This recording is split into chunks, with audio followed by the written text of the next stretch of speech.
within 3 years I became a chartered accountant. I did my CA at the age of 21.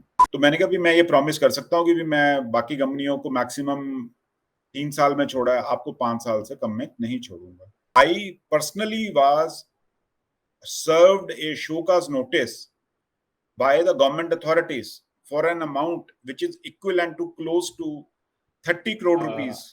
आप like अपनी journey के if you can tell us about your journey, how you started, how you progressed through your career and how you reached where you are right now, and उसके बाद फिर अपन details में dive in करेंगे. Journey जो है वो बहुत लंबी है और बहुत इंटरेस्टिंग रही जर्नी. सबसे इंटरेस्टिंग है that I never wanted to be in job. In my thinking I always wanted to do some kind of business. Business के लिए जब तक पढ़ाई नहीं की थी या जब तक पढ़ाई कर ली थी तब तक ये लगता था कि शायद ये बहुत आसान है. Especially coming from a very small city at that point of time, ये लगता था कि हमने अगर कुछ पढ़ लिया है और उसके बाद बस गए और बिजनेस शुरू कर दिया काइंड ऑफ थिंग. आइडियाज बहुत थे दिमाग में और काम भी करना चाहते थे, but capital was very scarce. तो पैसा देने वाला कोई था नहीं. तो ऐसा लगा कि ये बिजनेस जो है ये तो एक विशफुल थिंकिंग है. कुछ करने के लिए तो कुछ डिफरेंट ही करना पड़ेगा. तो now I would go 3 or 4 years further back. I was coming to the college, but I would go a little back when I was in matric. It was at that point of time the system was not 10 plus 2 plus 3. The system was 10 plus 1 plus 3. Okay, only till 11. So I did my matric, then I went into the, उन दिनों में दो ही profession या दो ही field बच्चों को समझ आते थे. एक फील्ड था इंजीनियरिंग, सेकंड फील्ड था medical. There was no third field open to anyone, और रादर पेरेंट्स को किसी को कुछ मालूम भी नहीं होता था. तो एज यूजुअल हमने भी इंजीनियरिंग का कोर्स ले लिया. 10+1 में कॉलेज में चले गए और ठीक अच्छी पढ़ाई कर रहे थे. और पढ़ाई करने के बाद कुछ उसी साल में ये चेंज हो गया था सिस्टम जो हमारा अब चल रहा है, जिसमें आप लोग बहुत ज्यादा अफेक्टेड हो, द रिजर्वेशन. Okay. तो बहुत पढ़ाई करने के बाद भी 10+1 यानी कि 11th क्लास में कोई बहुत ज्यादा अच्छे नंबर नहीं आए. I got only 60% marks, but उन दिनों के 60% marks are equivalent to around 95% marks of the present times. So you should not be equating those 60% marks with the भी यार ये तो बच्चे फिजड्डी टाइप होंगे. No, nothing. बिल्कुल भी. First, it used to be called first division, and throughout I had been a first divisioner. So खैर anyways, तो वो 10+1 में एक्सपीरियंस अच्छा नहीं रहा, तो immediately I changed to the commerce side. Commerce में मैं आ गया और मैंने अपनी ग्रेजुएशन कंप्लीट करी. और ग्रेजुएशन कंप्लीट करते हुए लगा कि बिजनेस जो है वो बहुत अच्छा आइडिया है, I should go into it. पर जैसे ग्रेजुएशन कंप्लीट किया वैसे ही ये लगा कि हमारे पास तो पैसा नहीं है और बिना पैसे के कुछ हो नहीं सकता, और कोई एम नहीं था. एम सिर्फ दो ही होते हैं बच्चों के, या डॉक्टर बन जाओ या इंजीनियर बन जाओ. इंजीनियरिंग का हमने मिड वीक छोड़ दिया था, कॉमर्स में आ गए थे. कॉमर्स में आने के बाद लगा कि भाई अब यहाँ पे जॉब क्या मिल सकती है, तो अकाउंटेंट की जॉब मिल सकती है. अकाउंटेंट की जॉब कितने रुपए की मिलेगी, तो ये पता लगा बाजार में जाने पे कि 500-700 रुपए की जॉब मिलती है पर मंथ करने के लिए. I am speaking of around 1983-84. 500-700 रुपए की जॉब मिलती है. तो हमने ऐसे 2-4 बच्चों से बात की जो अपने हमारे क्लास में थे, तो सबने बोला अरे हम तो सीए कर रहे हैं. ये सीए क्या होती है, हमें नहीं मालूम था सीए क्या होती है. सीए क्या होती है तो बताया गया सीए ये होती है. तो यार हम तो इनसे तो अच्छे ही हैं जो बच्चे ये सीए कर रहे हैं. We are much better than them. They were the third divisioners and we were the first divisioners. तो अब वी केम इनटू द, मैंने अपने पापा को बोला, मैंने कहा भाई सीए करनी है हमें. कहते भाई क्या होती है ये, I need to ask someone. उन्होंने किसी से पूछा तो उन्होंने बोला हाँ मेरे पास भेज देना आप, मैं इसको सीए करवा दूंगा। तो first day I went to the a chartered accountant who was in the practice. Okay. तो वहां से पता लगा कि सीए क्या होती है और सीए कैसे की जाती है। तो इंटरेस्ट डेवलप होना शुरू हुआ and with in 3 years I became a chartered accountant of my completion of the of my completion of graduation. Okay. So I did my CA at the age of 21. Completed my CA at the age of 21. That is very very impressive. हाँ, तो पढ़ाई में तो ठीक थे ही, ऐसा तो कुछ था नहीं कि भाई अच्छे नहीं थे, हाँ, बट नॉट जो आजकल के जैसे बच्चे हैं वैसा नहीं, हम ठीक थे मतलब। तो अच्छे सीए बन गए, फिर अब जॉब का हुआ कि अब जॉब करनी है। पर कीड़ा था दिमाग में, बिजनेस तो अभी भी करने का कीड़ा था कि शायद सीए बनने के बाद बन जाए कुछ, पर वो हुआ नहीं। एक question uncle, sorry, but like आपके टाइम पे जो सीए का ये होता था, फॉर्मेट होता था कि जैसे अभी होता है सीपीटी, फिर आईपीसीसी और उसके बाद सीए फाइनल्स वगैरह, आपके टाइम पे भी वैसा ही होता था या फिर थोड़ा डिफरेंट होता था? मेरे को प्रेजेंट टाइम्स का तो बिल्कुल मालूम नहीं कि क्या है, पर मैं उस वक्त का बता सकता हूँ कि after graduation you need to join a practicing chartered accountant who would give you certain assignments, and after a year you are eligible for the examination which are intermediate. You complete your intermediate, then you go into the final. पर उस वक्त भी एक चीज prevalent थी, वो ये थी कि आप ग्रेजुएशन किए बिना भी सीए में आ सकते हो।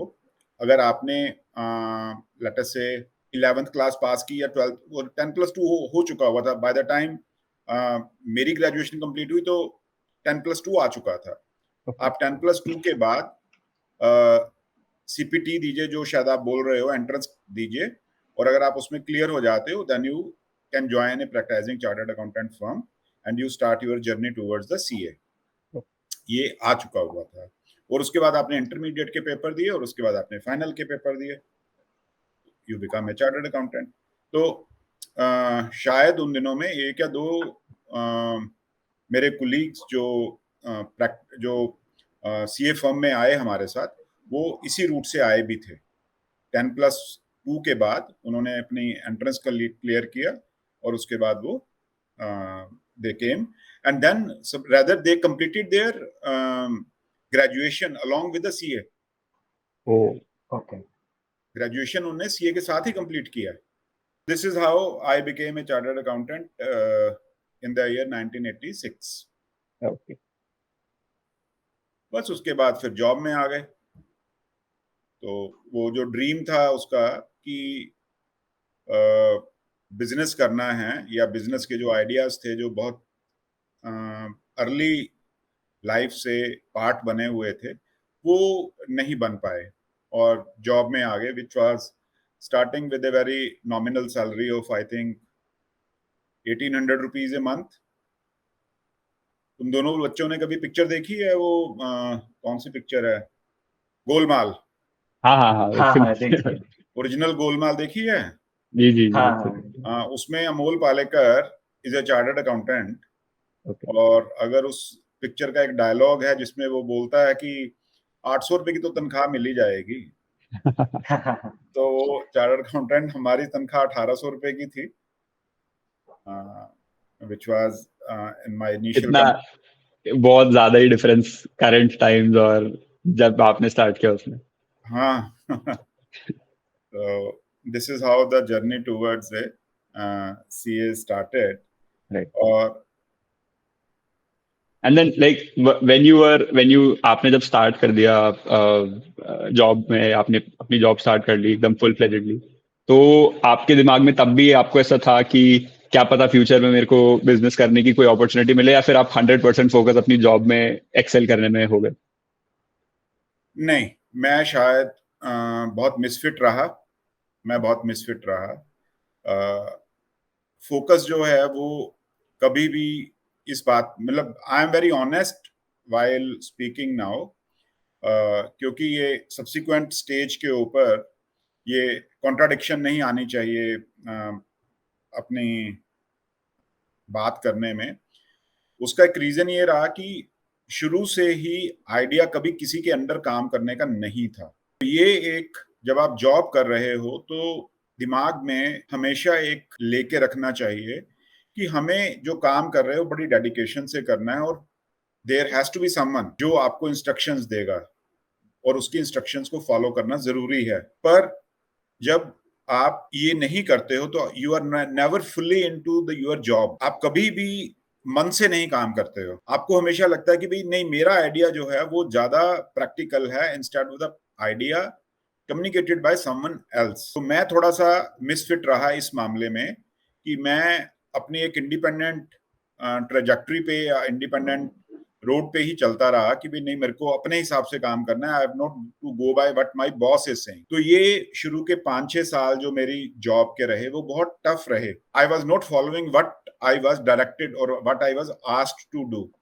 बट जब भी मेरे को टाइम मिला उस शुरू के 5-6 साल अपनी लाइफ के इस जर्नी में, वहां पे मैंने काम अपने हिसाब से ही किया, पर मैं कोई प्रोग्रेस नहीं कर पाया इस वजह से। The initial period was very tough for me. So what I would advise people या यंग लोगों को कि जब आप जॉब कर रहे हो तो आपको कभी भी ये नहीं समझना है कि मैं किसी की वजह से कर रहा हूं। You have to enjoy your job and do as what has been directed, because the person who is above you in hierarchy, वो जो भी कुछ आपको समझाने की कोशिश कर रहा है या जो भी करने की कोशिश कर रहा है, वो may be he is right in his own way and you are right in his own way, but hierarchy में आप उसके नीचे ही हो।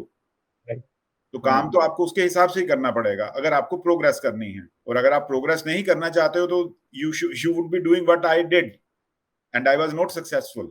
तो मेरा वो जो शुरू का पीरियड रहा वो काफी टफ रहा।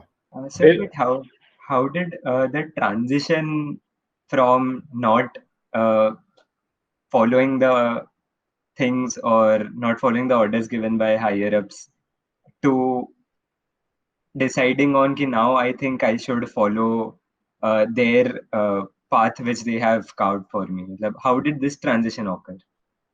Actually, there was a big conflict within me to follow my own path. I was very good with numbers, not after becoming a chartered accountant, but even before that. By the time I had turned 16 or 17 years of age, I had started to understand the stock markets very well. I had started to earn some kind of money from stock market. Oh, wow. Though it was a very small money, but considering the present times, that was, I could take my own decisions. So after becoming chartered accountant and after moving into the job, there was a constant push from within कि you have to find your own independent way of doing certain things. So there was a conflict कि मेरे को करना क्या है। So all the time I was doing the parallel stock market and I had started to earn good money out of that also. तो मेरे को ये उस वक्त लग रहा था, now we are moving into the year around 1991. तो 1991 में काफी चेंजेस इंडिया में आना शुरू हो गए थे। इकोनॉमी अभी ओपन नहीं हुई थी। इकोनॉमी तो शायद 92-93 में ओपन हुई जब मनमोहन सिंह और पीवी नरसिम्हा राव की सरकार बनी। उस साल से ओपन अप होनी शुरू हुई। You must have heard the name of Arshad Mehta. Yeah. तो I had started to, during my job I had started to go to Bombay quite often. After taking leave from the office I used to start go to Bombay. I used to go to Bombay Stock Exchange ring also, where you presently you are seeing the transactions happening over the computers, but during those days it was not so. There it used to be called outcry system. People used to assemble in a designated area where they would cry over the shares, कौन सा share लेना है, बेचना है, किस price पे, क्या चीज। तो उस तरह का काम होता था। तो I started going there. I wanted to shift from the job to the stock market and settle down in Bombay. तो मैंने उन दिनों में 2-3 साल में काफ़ी बॉम्बे के ट्रिप लगाए और मैंने काफ़ी वहाँ पे लर्न भी किया इन सब चीज़ों के लिए। तो I wanted to settle down over there. पैसे वैसे भी तब तक बना लिए हुए थे, तो फ्लैट व्लैट परचेज करने का सोच लिया हुआ था कि वहीं पे फ्लैट परचेज करेंगे और वहीं पे अब जाके रहेंगे। बट इन बिटवीन कुछ ऐसे सर्कमस्टांसेस डेवलप हुए कि वो नहीं हुआ, और फिर मेरे को दोबारा से जो जॉब एक तरह से मैं छूट गया था, वो दोबारा से मेरे को जॉब में फिर कंसंट्रेट करना पड़ा। और चंडीगढ़ में मेरे को कोई जॉब देने के लिए तैयार नहीं था तब। उनको मेरी रेपुटेशन के बारे में पता लग चुका हुआ था। तो देखो छोटा सिटी है, राइट। तो ये फिर उस वक्त अज्यूम किया गया कि भाई now it is better to move to Delhi. और दिल्ली में आने से एक तो होराइजन बढ़ गया, और दूसरा क्या हुआ कि तब तक इकोनॉमी काफी ओपन अप हो गई हुई थी और होनी शुरू हो चुकी हुई थी। जापानीज कंपनीज ने बहुत ने आना शुरू कर दिया था। Honda had put up there plant here, तो दे along with them they brought 5-6 subsidiaries to make critical equipments. So I was chosen in one of the Honda subsidiary that is called Kihin Corporation. They selected me as their as CFO. Though the designation was not CFO, it was senior manager finance. But after board of directors, I was the main person who was looking after the financial aspects of the company. So it was a job equivalent to CFO. Right. So the transition took, and from Chandigarh to the Japanese company called Kihin Penalpha Limited, I came to Delhi in 1997. The interview was very interesting. There was 7 rounds of interview with Japanese, और हर बार नया Japanese आता था कोई interview लेने के लिए। तो उन्होंने मेरा बायोडाटा देखा। बायोडाटा देखने के बाद लास्ट इंटरव्यू में आई वाज वेरी फ्रस्ट्रेटेड कि भाई ये 6-7 बार हो गया हुआ, कोई पैसे नहीं देता था। चंडीगढ़ से आने जाने में पैसे भी अपनी जेब से खर्च हो रहे थे, 2-2 दिन लग जाते थे। Right. तो एक बार मैंने उसको बोला कि भाई बस मैं अब लास्ट टाइम आ रहा हूँ। That was the 7th round of interview. इसके बाद मैं नहीं आऊंगा, क्योंकि अगर आपने माइंड नहीं बनाया है तो इज बेटर। कह रहा कि हमें एक चीज बहुत डिस्टर्ब कर रही है कि आप अपनी जॉब जो है वो बहुत क्विक शिफ्ट करते हो, जो आपके बायोडाटा में नजर आ रही है कि आप किसी एक कंपनी में गए, 2-2.5 साल काम किया, फिर आपने वहां से चेंज करके दूसरी कंपनी में गए, वहां पे 1.5-2 साल काम किया, फिर तीसरी कंपनी में गए। तो आपका भी छोटा कैरियर है, इसी में ही आपने 3 कंपनीज चेंज कर ली हुई हैं। तो हमें ये बड़ा डिस्टर्ब हो रहा है कि हम आपके ऊपर विश्वास कैसे करें कि आप हमारे साथ लंबे टाइम तक काम करेंगे। तो मैंने कहा भी मैं ये प्रॉमिस कर सकता हूँ कि भी मैं बाकी कंपनियों को मैक्सिमम 3 साल में छोड़ा है, आपको 5 साल से कम में नहीं छोड़ूंगा, अगर अगर ये एश्योरेंस ही चाहिए तो उसने मेरे को बोला कि हमें ये एश्योरेंस नहीं चाहिए, but we want that you enjoy the fruit of the tree that you are planting. मेरे को वो बात जो है वो काफी अपील करी, और मेरे को लगा कि ये बात तो उन्होंने ठीक बोली है कि आपने अभी तक कभी भी अपने मेहनत का फल नहीं देखा कहीं पे भी, जहां पे भी काम किया है। तो मैंने कहा I will try that, I don't go early from this company. तो उन्होंने उस इंटरव्यू के बाद मेरे को अपना senior manager finance which was equivalent to CFO appoint कर लिया, और मैंने उस कंपनी में वो सारी अपनी एम्बिशंस पूरी की जो मैं अपना काम करके करना चाह रहा था। उन्होंने मेरे को बोला कि आप जगह सेलेक्ट करिए कहाँ पे हमें फैक्ट्री लगानी है। They had given me an idea कि हमें नोएडा में ही फैक्ट्री लगानी है, बट नोएडा में आप ढूंढिए, जगह ढूंढिए। तो मैं नोएडा अथॉरिटी के जैसे ऑफिसेस गया, वहां से जगह के लिए पता किया, उन्होंने जगह दिखाई, फिर जापानीज को मैं लेके गया कि आप चलिए ये जगह है। इस 3-4 प्लॉट हमने शॉर्टलिस्ट किए। फिर होंडा की फैक्ट्री ग्रेटर नोएडा में थी, उससे डिस्टेंसेस को देखा कहाँ से हमें ठीक लग सकता है। फिर जीरो डाउन करके एक फैक्ट्री लोकेशन को सिलेक्ट किया गया।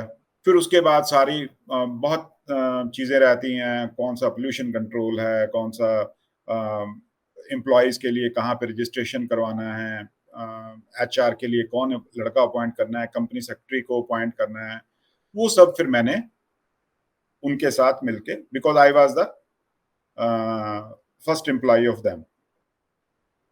उनको तो जापानीज ही आती थी, हल्की फुल्की इंग्लिश आती थी। एक इंटरप्रेटर को रखा, इंटरप्रेटर जो है वो एक मीडियम बना कम्युनिकेट करने का आपस में। वहां पे वो जो मेरी एम्बिशन थी कि मेरे को एक इंडिपेंडेंट काम करना है विदाउट फैटर्स अराउंड मी, वो मेरी एक एम्बिशन पूरी हुई और मैंने 12-13 साल वहां पे बहुत मेहनत की।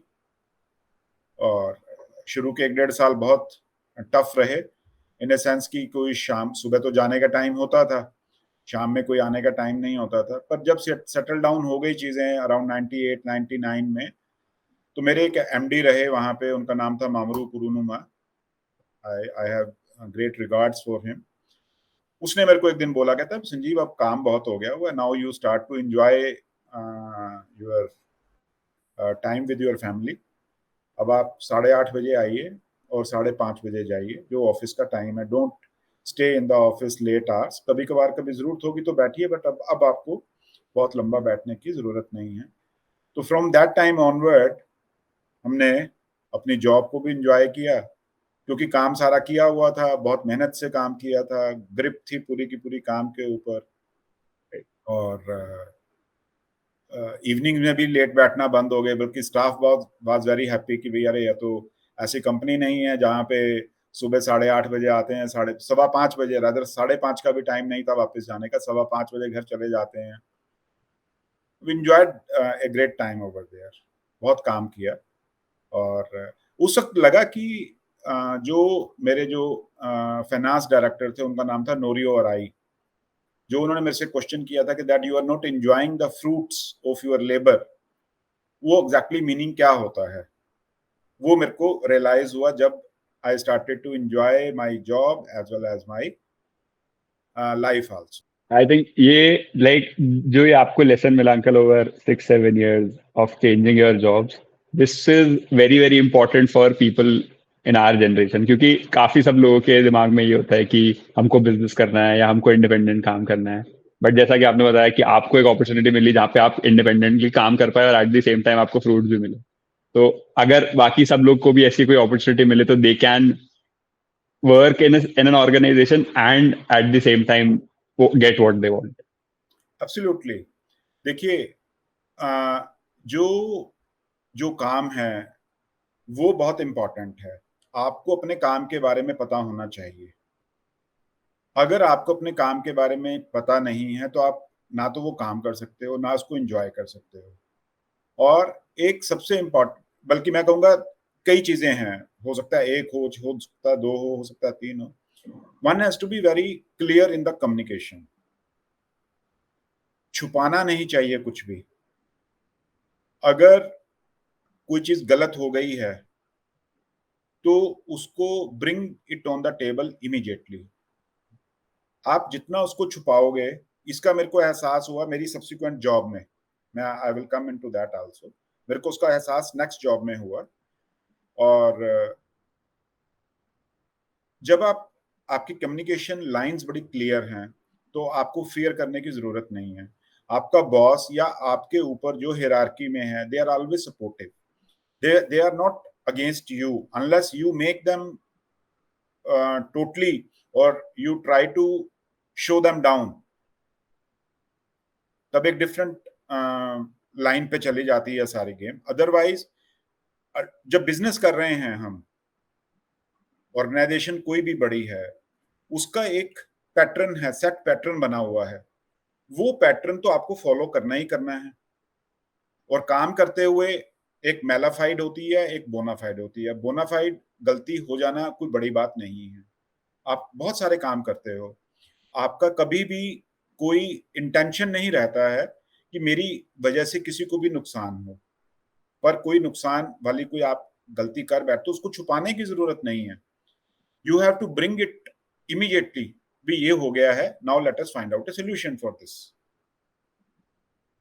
तो ये मेरी जॉब में हमेशा रहा। I was very forthright and straightforward कि भी मेरे से ये गलती अगर कोई हुई है तो ये गलती हुई है, इसकी ये इम्प्लीकेशंस हैं।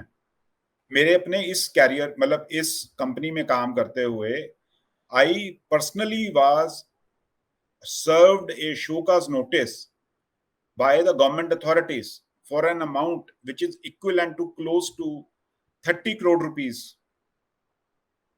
because the government authorities believed that it is because of me that company has not followed the law or the rules in principle. But Japanese, they were very supportive. उनको मालूम था कि मेहनत से काम चल रहा है, सब चल रहा है, और पीपल वर वेरी हैप्पी। बड़ा अच्छा टाइम निकला वहां पे। And then I switched a job to a another multinational company called FL Smith, which was which is into, rather I would say that that company has got a presence of close to more than 100 years in India, FL Smith. So I became their CFO for the plants in Gurgaon. They had a cement manufacturing plant. वहां पे मेरे से एक गलती हुई accounting के किसी principles की वजह से, और वो गलती को मैंने छुपा लिया, और उसकी वजह से कोई उसमें कोई ये नहीं था कि कोई उसमें कोई फ्रॉड था या कोई पैसे की कोई मिस हैपनिंग करनी थी या कुछ, नथिंग ऑफ दैट सॉर्ट। कोई एंट्री गलत हो गई, वो एंट्री हमें समझ ही नहीं आई पूरी टीम को किसको कैसे रेक्टिफाई करना है।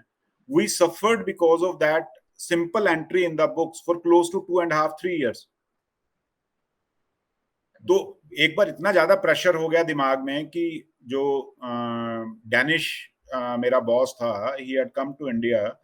मैंने उसको बोला, मैंने कहा यार देख ऐसे करके ये एक गलती हो गई है 2-3 साल पहले, मैं इसको रेक्टिफाई नहीं कर पा रहा हूँ, पर अब मैं ये प्रेशर को हैंडल नहीं कर पा रहा हूँ। तो उसने बोला यार why didn't you bring it up at that point itself, तुम्हें उसी वक्त ही बता देनी चाहिए थी। ये तो कहता मैं तो उसको 2 मिनट में ठीक कर देता। कहता तुमने इतना प्रेशर क्यों लिया अपने ऊपर। मैंने कहा मेरे, क्योंकि in the reporting field the reportings are always quarterly reporting. You must be seeing कि हर जगह के ऊपर क्वार्टरली रिजल्ट्स आते हैं। आप इंडिया कंटेक्स्ट में भी देखते होगे तो क्वार्टरली रिजल्ट छपते हैं। This company was listed on the Luxembourg stock exchange and Europe के किसी स्टॉक एक्सचेंज में थी, तो इनको क्वार्टरली रिजल्ट्स अपने पब्लिश करने होते थे। तो मेरे को वो हर क्वार्टर में इतनी टेंशन होती थी कि यार मेरे से ये गलती हुई हुई है, but the balance sheet size was so big. तो मेरी वो जो गलती है 1.5-2 करोड़ रुपए की, वो बिल्कुल 0.00 में निकल जाती थी। But had it been a big गलती तो वो नजर भी आ सकती थी। तो वो गलती तो इसलिए इनको कभी किसी को पता नहीं लगी। बट ही टोल्ड मी, कहता जब बच्चा रो, उसने बोली ये बात, these are not my words, कहता when the child is hungry he weeps, mother gives him the milk। yes, तो कहता तुम रोए क्यों नहीं उस वक्त। if you had cried I would have definitely find out certain kind of solutions to it। तो मेरे को उस वक्त लगा कि भी शायद मैंने पता नहीं आउट ऑफ फियर मैंने वो गलती की कि मैंने बताया नहीं किसी को, अपने आप से ही पर्सनल लेवल के ऊपर मैं सफर करता रहा या मेरी टीम सफर करती रही, जो लोग मेरे साथ काम कर रहे थे मेरे सबॉर्डिनेट्स थे। But one must be very upfront in doing certain kind of things। जो कोई गलती होगी तो हो गई ना। मेरे को अब तुम बच्चों को नहीं पता है डेबिट और क्रेडिट में, एक को डेबिट करना था, किसी चीज को क्रेडिट करना था, जिसको डेबिट करना था उसको क्रेडिट कर दिया, जिसको क्रेडिट करना था उसको डेबिट कर दिया। उससे क्या हुआ कि वो किताबें जो हैं वो इररेलेवेंट वे में खराब हो गई, और 2-3 साल तक वो गलती चलती भी रही। वेरी इंटरेस्टिंग जर्नी सो फार। एक दो क्वेश्चन हमारे पास आपके लिए हैं, तो हम उससे स्टार्ट करते हैं। Is regarding your like role as a CFO. What exactly like does your job require you to do as a CFO, and what are the friction steps in the workflow of a CFO? CFO traditionally is supposed to protect the assets of the company. That is the, अगर मेरे से कोई question पूछता है तो उसका एक simple line में आंसर है to protect the assets and to see how they grow. ये ट्रेडिशनल जो एक सीएफओ का जॉब का एस्पेक्ट है, ये शायद काफी पहले चेंज हो गया है। Now CFOs are more into the issues where the growth of the company is linked with their KRAs. It is not only the CEO who is supposed to take company forward. It is the job of the CFO also to see how profitably the company grow and move forward. Where from he can get the best deals. Best, when we are speaking of the best deal, it is not restricted only for the financial field to get the loans at the lowest rates, to go to the ECBs, to go to the foreign markets, foreign financial markets to get the easy loans. It is the aspects with relation to securing the company's raw material, how you get it, at what price you get it. So the role has now expanded. Means when I look at my job, I was very interested because from the very beginning I have said that I wanted to do my own job. तो जब मैं अपनी job में रहता तो मैं क्या करता, मेरे को अगर कोई एक प्रोडक्ट बनाना है तो मैं उस प्रोडक्ट को बनाने के लिए कैसे देखूंगा कि इसकी उसकी अपर सेल प्राइस लिमिटेड है, तो मेरे को कहाँ से प्रॉफिट्स को जनरेट करना है, मेरे को रॉ मटेरियल सस्ते में लेना है, मेरे को कंज्यूमेबल सस्ते में लेने हैं, या मेरे को अपनी प्रोडक्टिविटी बढ़ानी है.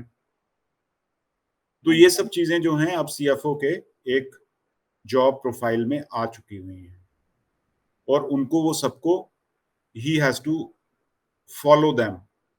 So just following up on this, like currently, if somebody targets to become a CFO or get into a higher financial management position in a company, so for a fresh graduate, what would be the journey like? Like how would you transition into different roles? क्योंकि जैसे आपने बोला अभी कि it has shifted a lot from just being into finance, but also understanding all aspects of the industry. ये अपनी job को जब एंजॉय करना शुरू करते हो तब ये एस्पेक्ट अपने आप से ही आ जाता है. जब आप अपने आप को एक दायरे में फिक्स कर लेते हो कि भी मेरा दायरा यही है, तो ये एक जॉब का जो एस्पेक्ट है वो निकल के नहीं आता है. जब आप अपने विजन को ब्रॉडन करते हो, जब आप अपने विजन को इंक्रीज करते हो, देखते हो दूर दूर, you have to come up with the different ideas. Those ideas may be very awkward और they you may feel कि अरे यार अगर मैं ऐसा कुछ बोलूंगा तो पता नहीं उसको कैसे अंडरस्टैंड किया जाएगा. People may laugh at me. No problem. You have to bring that idea on the table because कई बार ऐसे आइडियाज में से ही कोई सॉल्यूशंस निकल के आते हैं. एक चार्टर्ड अकाउंटेंट को, और आई वुड से, मैं तो अपने दोनों बच्चों को भी बोलता हूं कि आपको अपना सिर्फ लिमिटेड ये नहीं करना है कि आप इंजीनियरिंग कर रहे हो. आपको इंजीनियरिंग के साथ साथ ये भी सोचना है कि इस इंजीनियरिंग से मैं फाइनेंशियली कैसे अपने आप को इवॉल्व कर सकता हूं. तो मैं when I am taking certain kind of decision in the company, I am not limiting myself कि नहीं मेरा तो फंक्शन सिर्फ इतना ही है. I am taking the decision with the perspective कि मेरी प्रोडक्टिविटी कैसे इंक्रीज करेगी. I am employing let us say 200 people to do a job, और वो 200 लोग अगर एक दिन में एक प्रोडक्टिविटी करते हैं which is let us say 50 ton of finished goods produce करते हैं, और अगर मैं उन्हीं 200 लोगों में से उसको 50 को 60 और 60 को 70 लेके जाता हूं तो मेरी फिक्स्ड कॉस्ट रिड्यूस हो जाती हैं. तो I have to give them a way, a space कि आपको इसी लिमिटेड रिसोर्सेज में इतने लिमिटेड टाइम में ही 50 से 60 और 60 से 70 को प्रोग्रेस करना है. तो you have to make your path in a way कि वो वहां तक पहुंच सकें. I have to provide them those means. Right. तो मेरी अपनी फिक्स्ड कॉस्ट जो है वो रिड्यूस हो रही है. मेरा सेल प्राइस तो लिमिटेड है because there is a lot of competition. मैं अगर एक चीज कोई बेचना चाहता हूं, मैं आज 50 रुपए की बेचता हूं या 100 रुपए की बेचता हूं, तो हो सकता है कंपटीशन वाला 99 रुपीज की बेचे, पर मैं उसको 99 को 98 पे बेच के भी हो सकता है उससे ज्यादा प्रॉफिट कमा सकूं क्योंकि मैंने अपने लिमिटेड रिसोर्सेज के साथ अपनी प्रोडक्टिविटी को इंक्रीज कर दिया है. राइट. या मैंने अपने रॉ मटेरियल को with the R&D I have changed it along with the team, जिससे कि मेरी जो रॉ मटेरियल की कॉस्ट है which is a variable cost, it has gone down. कोई ना कोई मैकेनिज्म ऐसा है कि मेरे को कोई एडिटिव डालना पड़ा अपने प्रोडक्ट में जिससे कि उसकी थोड़ी कॉस्ट कम हो गई। तो ये जो एस्पेक्ट है वो अब जॉब का, एक सीएफओ की जॉब का ही पार्ट बन गया है। Like आपकी as a part of your job, what are like you must, I'm pretty sure that your job must be very stressful. How do you handle those stresses? And like how other than the stress, how is your work life balance as of now? No, I have never tried, or I have never allowed stress to be on me. I have not shifted it to someone else, but I have never allowed it to come on me. So one thing is very clear, that my stress, if it is there, it is not that it is not there. It is many times over there, but I have tried that I keep that stress out of my house. When I enter my house, I am neither a CFO nor a accountant, nothing. So I'm just a father and a husband, or a child to my parents. So stress has never come along with the job to my house. Stress, yes, it is there sometimes, but it is limited to the job and job workplace only. Never brought it home, never. Or I have never discussed any office at home. मेरे office में क्या हो रहा है वो office की बात है, ऑफिस तक ही रहनी चाहिए, घर पे नहीं आती है। बच्चों को, वाइफ को, किसी को नहीं पता होता है कि क्या चल रहा है वहां पे। So I try not to be too political with my colleagues, with my subordinates. I try to be upfront, straightforward. तो उससे स्ट्रेस जो है वो नहीं रहता है। स्ट्रेस तब आता है जब आपके कम्युनिकेशन चैनल्स ओपन नहीं हैं, आप कोई चीज़ को छुपाने की कोशिश कर रहे हो, you are trying to be too big for your boots, तब आप स्ट्रेसफुल होते हो। जब आप पॉलिटिक्स में चले जाते हो तब आप स्ट्रेसफुल होते हो। जब आप पॉलिटिक्स में नहीं जाते हो तो कोई स्ट्रेस नहीं रहता है, मेरे को नहीं महसूस हुआ। बट हैविंग सेड दैट, ऐसा नहीं है कि स्ट्रेस जॉब का नहीं है। There are certain at certain times there are deadlines to meet, there are certain things which are not in your hands. आपका जो प्रमोटर है, मैंने after working for MNCs, I had to come to a domestic environment of working where the dictates of the promoters are much more stringent, but you are working in certain environments where up to a point the things are in your control, but beyond that the things are not in your control. तो वहां पे stress आता है, definitely आता है। You have to balance it out, you have to tell the person that this is what was expected of me. You had given me the timelines have not been met, these are the reasons.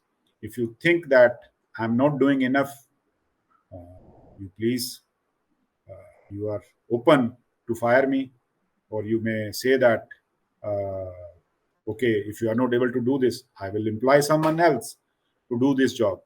But the sincerity from your words, from your actions must reflect. तो stress जो है वो नहीं रहता है। That's a really good advice, uncle. Like, first being sincere to what you do, and second, every time owning up to your mistakes if you do anything wrong. Coming on to the next part, which we wanted to understand, like, uh, they say you have worked across different firms over the years. So, how is it different from a financial management perspective when you handle private companies and public companies? Like, is there something very different in which accounting happens, or how the process of financial management is there? Private or public, the systems are same. They are all governed by the Companies Act.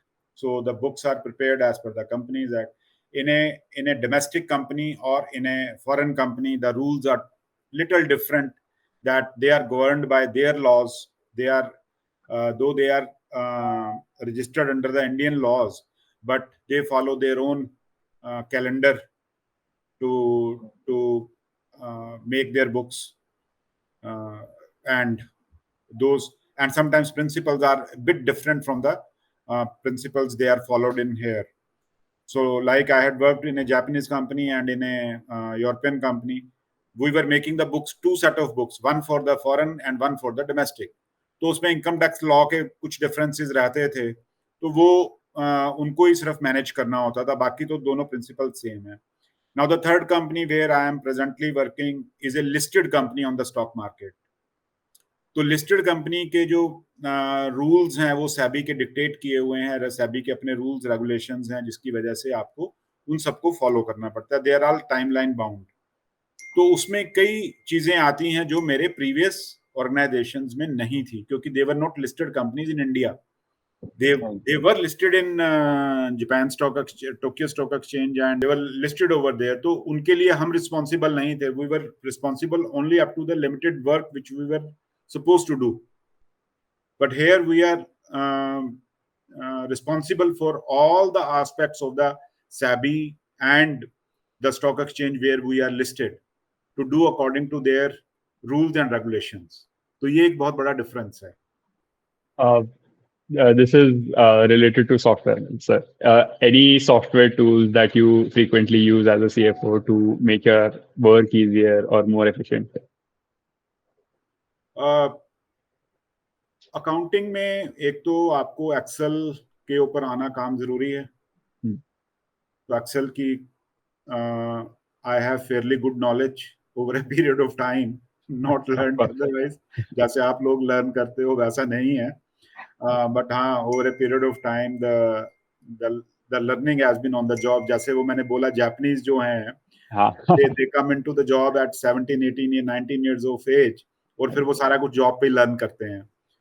तो जो भी Excel की learning है वो job पे ही हुई है. तो I would not say that I can और I am a master, but yes, fairly good. बाकी अकाउंटिंग के लिए सॉफ्टवेयर्स हैं. आपने ओरेकल का नाम सुना होगा, आपने और चीज़ों के सॉफ्टवेयर सुने होंगे. तो इनिशियल स्टेज के ऊपर we did work on the tally software of accounting, which later SAP में टर्न अप हुआ. उसके बाद की जो कंपनीज हैं वहाँ पे हमने SAP में काम किया.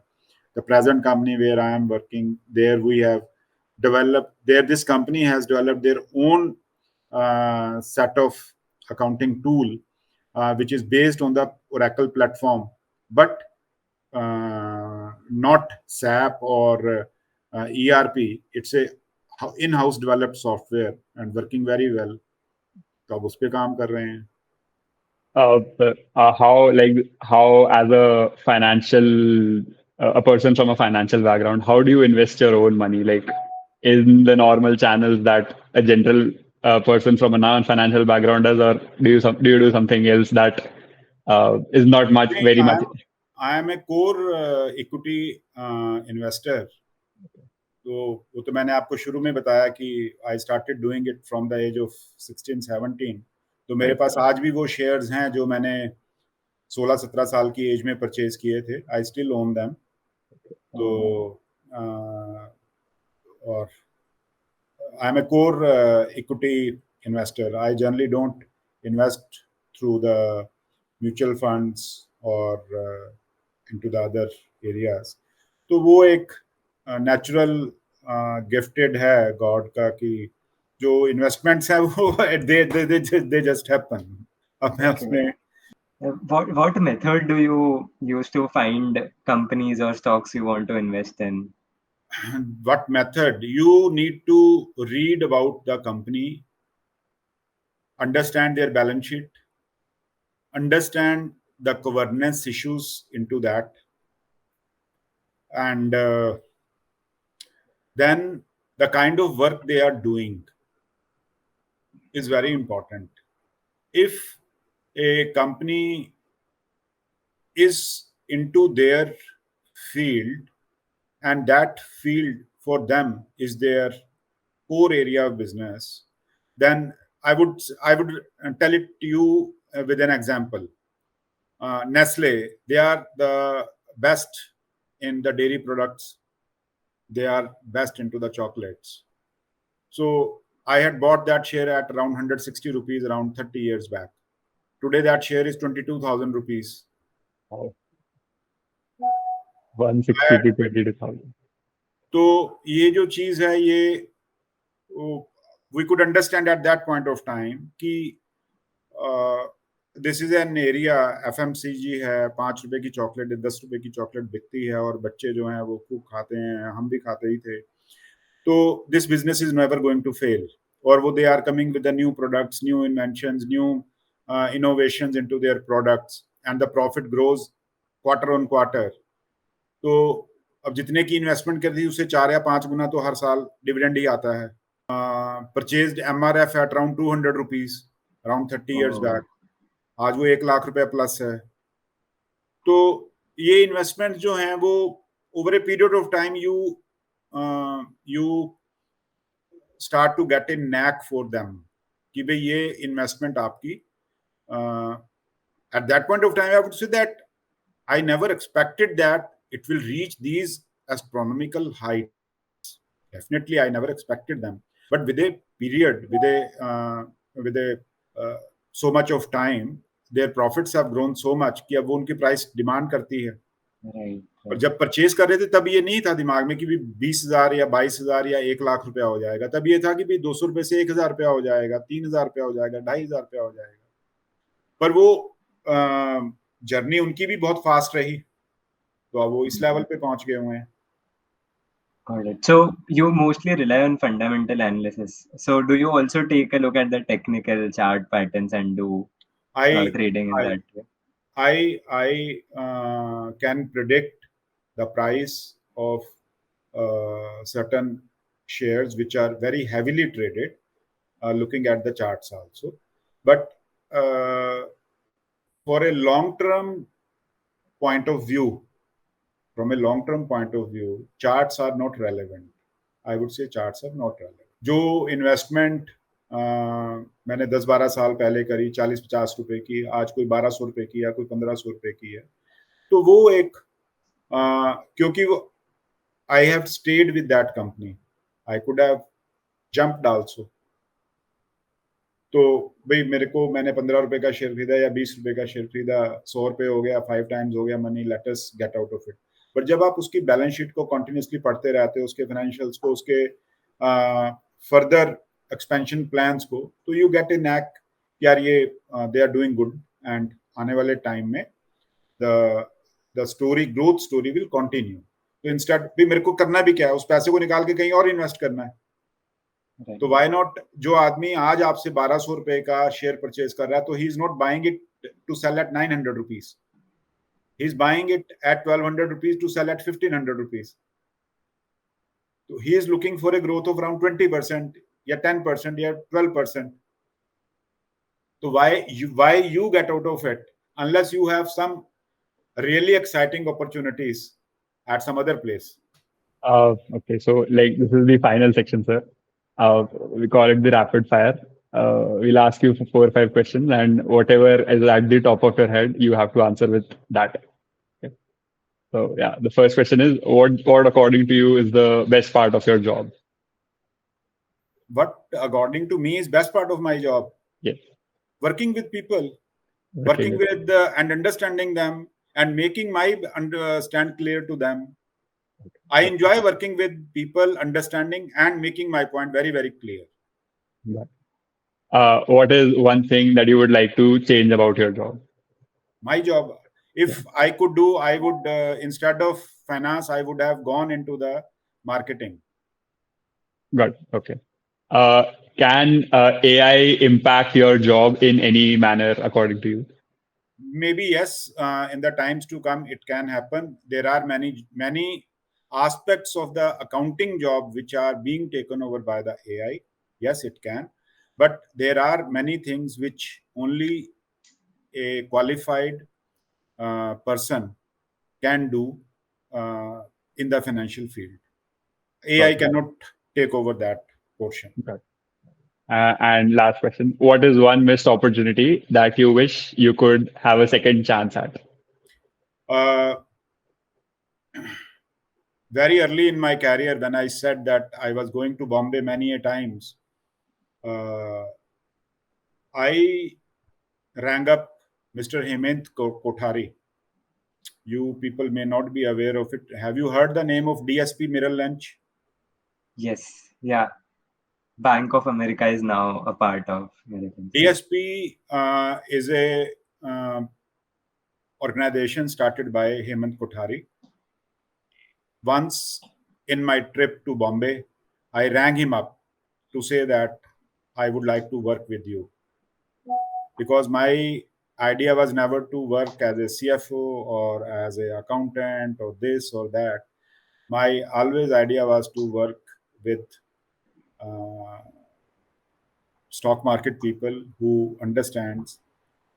He gave me patient hearing, but unfortunately he said that you are too young and do not have any background to say, so you come to me maybe after some period, which I never tried. At the same time, have you heard the name Anil Agarwal? Sterlite company name, have you heard? No. There's a company called Sterlite Technologies Limited. You must have heard Hindustan Zinc. You must have Yes. heard Vedanta. Yes. Yes. Yeah. Yes. Yeah. Vedanta is owned by Mr. Anil Agarwal. Oh. Oh. So at one time during my visits to Bombay, I called him also. The phone was given to Mr. Piyush Jain, his CFO at that point of time. And I said that I would like to work with you if given a chance. Can you call me for an interview? Unfortunately, I was not called. So Right. if given these two chances, I would prefer that if DSP gets a time, I go to them and work with them. Got it. Got it. Got it. Thank you so much. It Thanks a was lot. like fabulous interacting with you. Thank you so much. Thanks a lot for your time. Thank you. Thank you, Ji. Thank you so much.